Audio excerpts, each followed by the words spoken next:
গর্জনটা শুনতে পাচ্ছেন না, এটা কোনো আন্তর্জাতিক ম্যাচ নয়, ভারতের ঘরোয়া ক্রিকেট লিগ। তবে সেখানেই মাঠে নেমে যেন জয়পুরকেই বানিয়ে ফেললেন কানায় কানায় পূর্ণ ওয়াংখেড়ে স্টেডিয়াম, যেখানে রোহিতের হাতের ইশারাতেই স্টেডিয়ামে নেচেছে হাজারো মানুষ। উচিত জবাব পেয়ে গেলেন হয়তো গৌতম গম্ভীরও।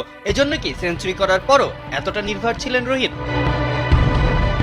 রোহিত কোহলির ফর্ম নেই। 2027 বিশ্বকাপে জায়গা পেতে হলে নিজেদেরকে প্রমাণ করতে হবে ঘরোয়া লিগে, নামের ভারে জায়গা হবে না দলে, এমন সব উদ্ভট সিদ্ধান্তের কথা জানান গৌতম গম্ভীর। দিনের শুরুতেই কোহলির করা সেঞ্চুরিটা যদি হয় কাটাঘা, তবে তাতেই নুনের ছেটা মারলেন রোহিত শর্মা।